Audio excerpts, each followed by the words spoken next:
Welcome to Shiva's recipes. ഇന്നത്തെ recipe beetroot ചീര സൂപ്പാണ്. ഇതിനായിട്ടുള്ള ഇൻഗ്രീഡിയൻസ് എന്തൊക്കെയാണെന്ന് നോക്കാം. ചീര അരിഞ്ഞത് 1 കപ്പ്, ചെറിയ ഒരു ബീട്രൂട്ട്, മീഡിയം സൈസ് തക്കാളി, 3-4 ചെറിയ ഉള്ളി, 3 വെളുത്തുള്ളി, 2 തണ്ട് കറിവേപ്പില, കുരുമുളക്, നല്ല ജീരകം, നെയ്യ്. ഇത്രയുമാണ് ഇൻഗ്രീഡിയൻസ്. പ്രിപ്പറേഷൻ നോക്കാം. പാനിലേക്ക് ചെറുതായി അരിഞ്ഞു വെച്ചിരിക്കുന്ന ചീര ചേർത്ത് കൊടുക്കാം. ഇതിലേക്ക് ചെറുതായി അരിഞ്ഞ ബീട്രൂട്ട് ചേർത്ത് കൊടുക്കാം. ഇതിലേക്ക് തക്കാളി, നീളത്തിലരിഞ്ഞ തക്കാളിയും വെളുത്തുള്ളിയും കൂടി ചേർത്ത് കൊടുക്കാം.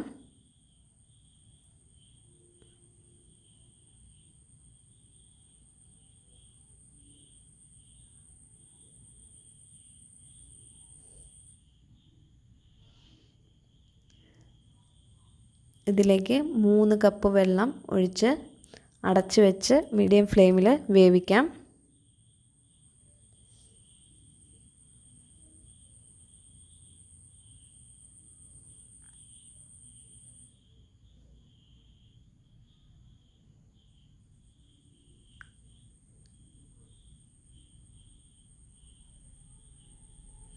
ഇപ്പോൾ അത്യാവശ്യം വെജിറ്റബിൾസൊക്കെ വെന്ത് വന്നിട്ടുണ്ട്. ഇനി അതിലേക്ക് 1 ടീസ്പൂൺ കുരുമുളക് പൊടിയും 1/4 ടീസ്പൂൺ നല്ല ജീരകപ്പൊടിയും കൂടി ചേർത്ത് നന്നായി മിക്സ് ചെയ്ത് 2 മിനിറ്റ് ഒന്നുകൂടി വേവിക്കാം. ഇപ്പോൾ നന്നായി വെന്ത് വന്നിട്ടുണ്ട്. ഇത് നന്നായി തണുത്തതിന് ശേഷം നമുക്കിതൊന്ന് അരിച്ച് മാറ്റണം. വെജിറ്റബിൾസ് അരിച്ച് മാറ്റി നന്നായി ഒന്ന് അരച്ചെടുക്കണം.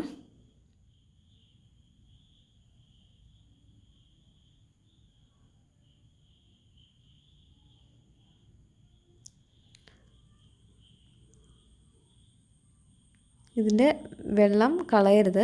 ഇത് നമുക്ക് ചേർക്കാനുള്ളതാണ്. വെജിറ്റബിൾസ് മിക്സിയിൽ നന്നായിട്ടൊന്ന് അരച്ചെടുക്കാം. നല്ല പേസ്റ്റ് പോലെ അരച്ചെടുക്കണം. ഇനി ഒരു പാൻ വെച്ച് ചൂടാക്കിയിട്ട് അതിലേക്ക് നെയ്യ് ഒഴിച്ചു കൊടുക്കാം. 1 ടേബിൾ സ്പൂൺ നെയ്യാണ് ഒഴിക്കുന്നത്. ഇതിലേക്ക് വട്ടത്തിൽ അരിഞ്ഞ് വെച്ചിരിക്കുന്ന ചെറിയ ഉള്ളി ചേർക്കാം. കറിവേപ്പിലയും ചേർത്ത് നന്നായി മൂപ്പിച്ചെടുക്കാം. എന്നിട്ട് അതിലേക്ക് ഈ വെജിറ്റബിൾസിൻ്റെ പേസ്റ്റ് ചേർത്ത് കൊടുക്കാം. നന്നായി ഒന്ന് വഴറ്റി കൊടുക്കാം.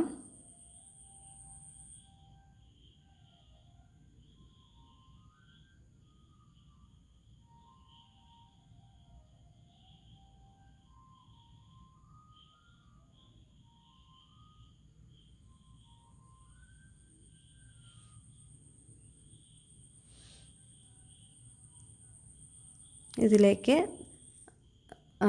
വെള്ളം കൂടി നമുക്ക് ചേർത്ത് കൊടുക്കാം. സ്റ്റോക്ക് വാട്ടർ ചേർത്ത് കൊടുക്കാം. നന്നായി മിക്സ് ചെയ്യാം.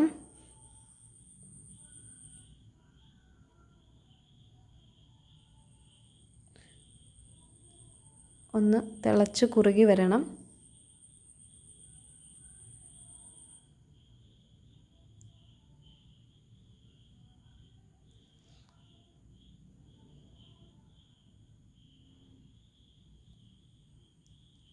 ഇതിലേക്ക് 1 ടീസ്പൂൺ ഉപ്പ് ചേർത്ത് കൊടുക്കാം. 1.5 ടീസ്പൂൺ പഞ്ചസാരയും കൂടി ചേർത്ത് നന്നായി മിക്സ് ചെയ്യാം. അപ്പോൾ ബീട്രൂട്ട് ചീര സൂപ്പ് തയ്യാറായി. നല്ല ഹെൽത്തി ആയിട്ടുള്ള സൂപ്പാണ്. എല്ലാവരും ട്രൈ ചെയ്ത് നോക്കണം. Thank you for watching.